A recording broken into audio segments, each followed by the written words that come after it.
नमस्कार दोस्तों, स्वागत है आपका आपके ही चैनल SMITI जोन में। आज के इस वीडियो में हम आप लोगों को डीसी मशीन एवं लघु ट्रांसफार्मर बाइंडिंग का ऑब्जेक्टिव बताऊंगा। इससे पहले हम आप लोगों को इस चैप्टर का थ्योरी बता चुके हैं, तो मेरा हर संभव प्रयास रहेगा कि जिस चैप्टर का थ्योरी करा चुके हैं उसका ऑब्जेक्टिव भी करा दें।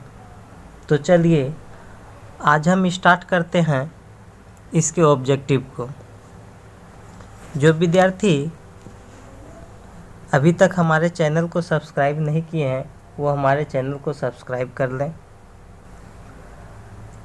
चलिए क्वेश्चन नंबर 1 में कह रहा है कॉइल का वह भाग जो स्लॉट से बाहर रहता है कहलाता है। देखिए कॉइल का वह हिस्सा जो स्लॉट से बाहर रहेगा क्या कहलाता है। तो पहले हम इसको जान लें कि देखिए ये स्लॉट है, ये मेरा क्या है, स्लॉट है, और कॉइल का देखिए हिस्सा है। समझिएगा आप लोग, ये कॉइल का हमने हिस्सा बनाया। अब देखिए जो स्लॉट के अंदर है जो है, ये देखिए कॉइल का जो भाग है, कुछ कॉइल का हिस्सा देखिए ये स्लॉट के अंदर है। ये जो ग्रीन कलर का देख रहे हैं, जो स्लॉट के अंदर होगा, ये वाला जो स्लॉट के अंदर वाला है, इसको हम लोग कहते हैं एक्टिव साइड। इसको हम लोग क्या कहते हैं, एक्टिव साइड। ठीक है। अब देखिए ये स्लॉट से देखिए ये बाहर है, स्लॉट से बाहर देखिए ये वाला सिरा जो है, देखिए ये स्लॉट से बाहर है, तो हम इसको कहते हैं इनएक्टिव साइड। इनएक्टिव साइड कहने का मतलब इसको कहते हैं असक्रिय भाग, हिंदी में असक्रिय भाग कहेंगे, और इसको जो ग्रीन कलर वाला देख रहे हैं इसको सक्रिय भाग कहते हैं। तो स्लॉट से देखिए बाहर वाले को ही हम क्या कहेंगे, असक्रिय भाग। तो ये ऑप्शन सी हो जाएगा। अब आप ये भी जानिए कि किसी भी एक कॉइल में क्या होगा, दो एक्टिव साइड होगा। तो ये देखिए एक साइड ये हो गया एक्टिव, और ये दो एक्टिव साइड हो गया।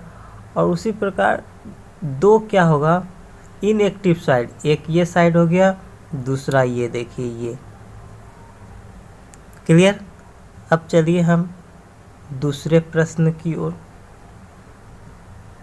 दूसरा प्रश्न कह रहा है कि डबल लेयर वाइंडिंग में स्लॉट की संख्या होती है। देखिए पहले हम लोग जान लें कि डबल लेयर बाइंडिंग आखिर हम किसको कहते हैं। देखिए डबल लेयर बाइंडिंग को समझिए। पहले डबल लेयर बाइंडिंग को समझ लें कि आखिर ये डबल लेयर बाइंडिंग क्या होता है। जो कोई विद्यार्थी इसका थ्योरी नहीं देखे हैं, पहले इसके थ्योरी को देख लीजिए। चलिए डबल लेयर बाइंडिंग में देखिए, डबल लेयर बाइंडिंग में क्या होता है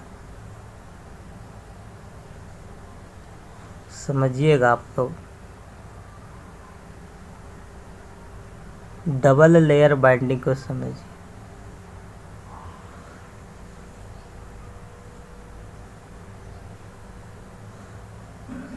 डबल लेयर बाइंडिंग,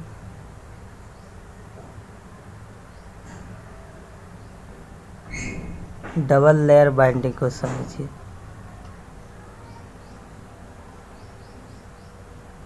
ये देखिए ये डबल लेयर बाइंडिंग का कंस्ट्रक्शन है। जो फिगर देख रहे हैं ये डबल लेयर बाइंडिंग का है। देखिए डबल लेयर बाइंडिंग में क्या देख रहे हैं कि ये एक स्लॉट है, एक स्लॉट में कितने कॉइल देख रहे हैं,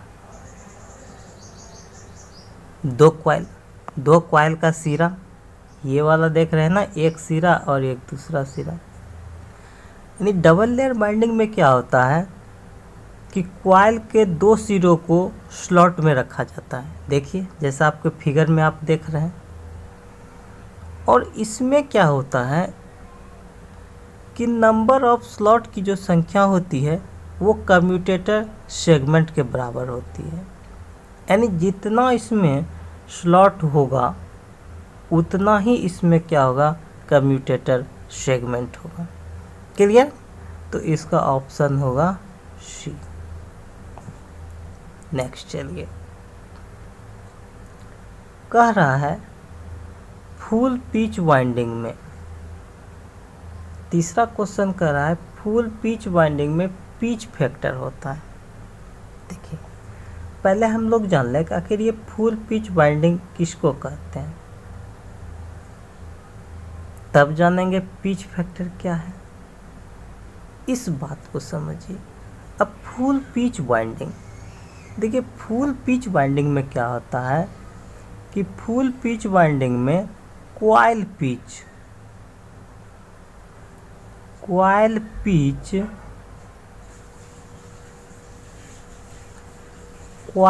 पिच बराबर होता है पोल पिच।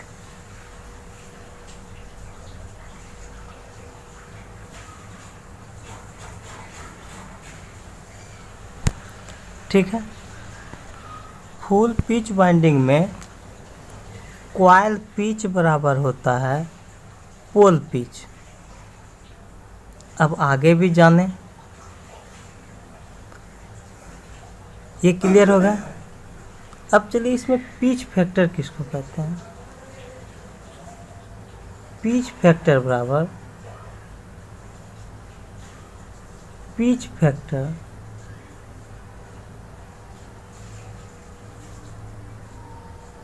फैक्टर बराबर होता है कॉइल पिच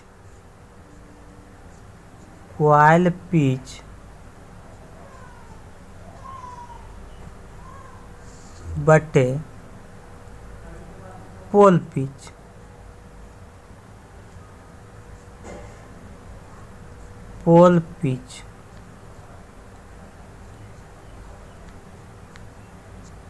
ठीक है, अब देखिए कॉइल पिच बराबर पोल पिच, और अभी हम फुल पिच में बताया कि ये दोनों बराबर होगा। तो जब ये दोनों बराबर होगा, जहाँ कॉइल पिच है वहाँ पे भी हम पोल पिच रख सकते हैं पी, और नीचे में भी पोल पिच होगा पी। तो देखिए ये दोनों कट गया, कट के बराबर क्या देगा 1, इसलिए फुल पिच में क्या होगा, वाइंडिंग में पिच फैक्टर 1 होगा। देखिए सारा हम डिस्क्रिप्शन के साथ बता रहे हैं आपको कैसे होता है, रटना नहीं है। आगे क्वेश्चन को समझिए। चौथा नंबर कह रहा है मल्टीप्लेक्स वाइंडिंग में ब्रश का संपर्क एक समय में डैश सेगमेंट से होता है। पहले हम लोग जान लें मल्टीप्लेक्स वाइंडिंग क्या होता है। जब हम एक स्लॉट में एक से अधिक वाइंडिंग करते हैं, जब एक स्लॉट में एक से अधिक वाइंडिंग किया जाए तो इसी को हम लोग मल्टीप्लेक्स वाइंडिंग कहते हैं। तो इसमें कहता है मल्टीप्लेक्स वाइंडिंग में ब्रश का संपर्क एक समय में कर रहा है। एक समय में क्या होता है, डैश सेगमेंट से होता है। तो आप ये जानिए कि अगर एक समय की बात करें तो एक समय में एक सेगमेंट से होता है। चलिए नेक्स्ट क्वेश्चन की, 5वें नंबर क्वेश्चन की ओर चलिए। 5वां नंबर क्वेश्चन कर रहा है कि रिट्रोग्रेसिव बाइंडिंग में कम्यूटेटर पिच का मान कितना होता है। देखिए पहले हम लोग जान लें कि रिट्रोग्रेसिव बाइंडिंग क्या होता है। रिट्रोग्रेसिव बाइंडिंग किसको कहते हैं। देखिए रिट्रोग्रेसिव बाइंडिंग क्या होता है कि इसमें क्या होता है, कॉइल का पार्ट्स यानी कम्यूटेटर साइड से देखने पर हमको एंटी क्लॉज वाइज डायरेक्शन में बाइंडिंग को चलता हुआ दिखेगा। यानी आप ये कह सकते हैं, हम आपको फिगर के माध्यम से समझा रहे हैं, आप समझिए रिट्रोग्रेसिव बाइंडिंग को समझिए। Retrogressive binding.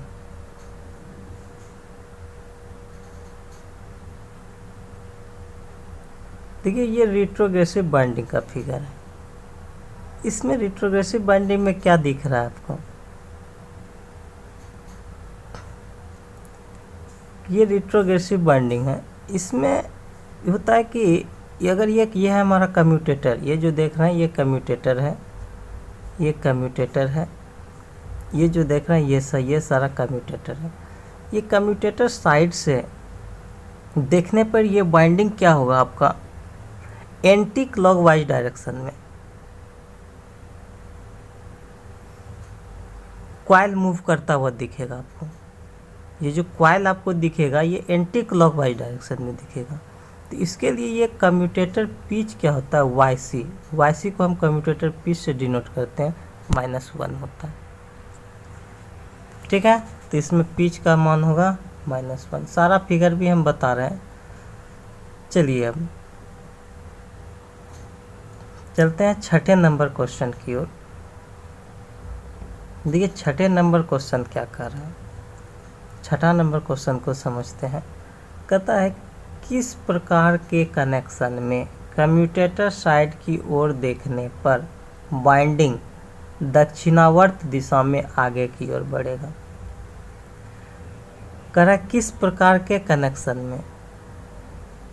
तो अभी जस्ट हम आपको बताएं, अभी तुरंत बताए हैं कि ये मेरा क्या है?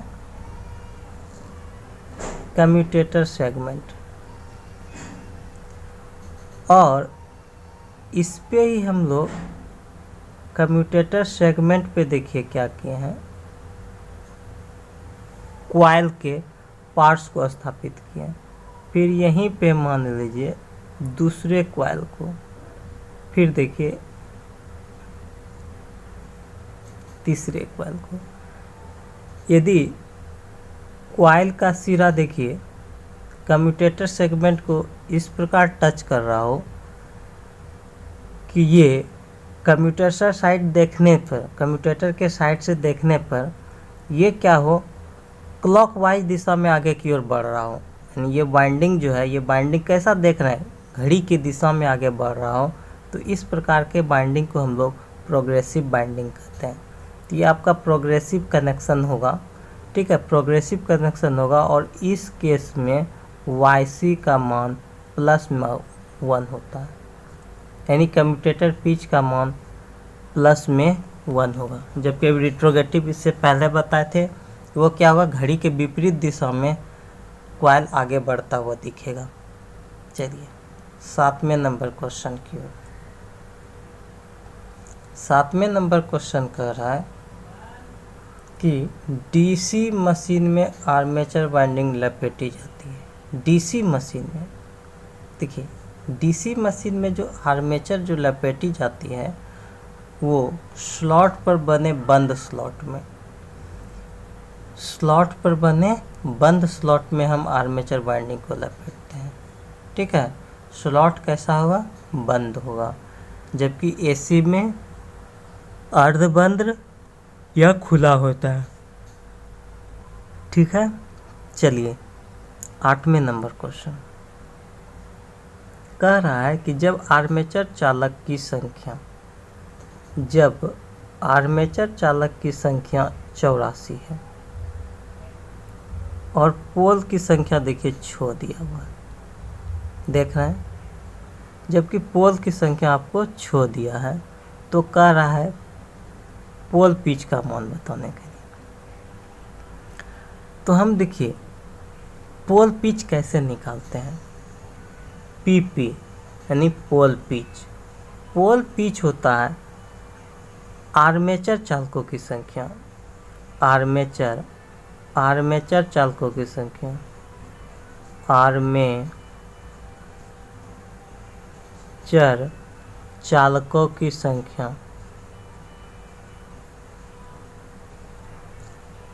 संख्या बटे होता है पोल की संख्या,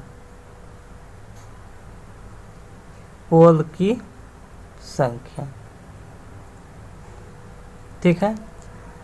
आर्मेचर चालकों की संख्या या पोल की संख्या, या दूसरा आप इसको निकाल सकते हैं स्लॉट के फॉर्म में भी। पोल पिच को स्लॉट के फॉर्म में भी निकाला जाता है। स्लॉट की संख्या, स्लॉटों की संख्या बटे पोलों की संख्या।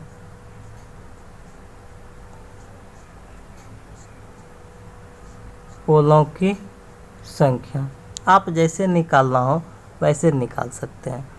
अब देखिए, अब आप इसको कैसे निकालेंगे पोल पिच को, तो पीपी निकालने का तरीका, पीपी कैसे निकालेंगे पोल पिच। अब चालकों की संख्या दिया हुआ है 84 और पोलों की संख्या दिया हुआ है 6, तो आप देखिए 6 कम 6 और 6 चौके 24, यानी इस प्रकार यहाँ पर डी नंबर ऑप्शन 14 निकल के आ गया। तो 14 देख लीजिए कहाँ है। अब चलिए 9 नंबर क्वेश्चन की ओर। 9 नंबर क्वेश्चन में कह रहा है कि आर्मेचर से कम्यूटेटर की ओर से एक कॉइल की अंतिम भुजा तथा उससे अगली कॉइल की पहली भुजा के मध्य की दूरी। आप क्वेश्चन को समझिए, क्वेश्चन को समझिए। कह रहा था आर्मेचर से कम्यूटेटर की ओर से एक कॉइल की अंतिम भुजा, एक कॉइल की अंतिम भुजा। पहले फिगर को समझिए,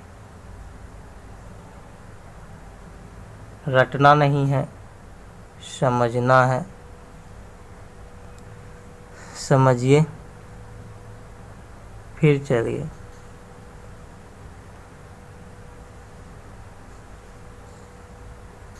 अब देखिए, अब इसको समझिए आप।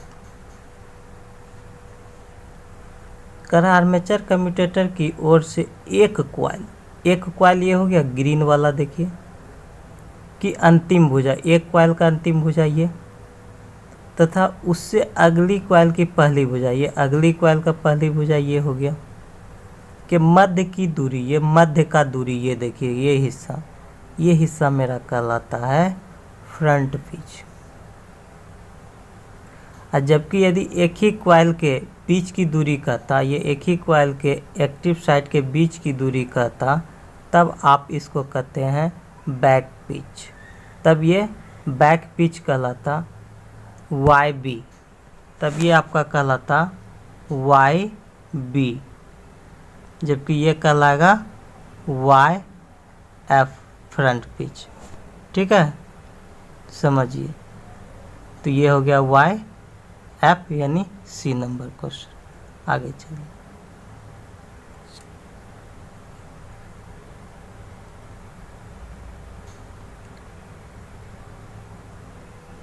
दस नंबर क्वेश्चन के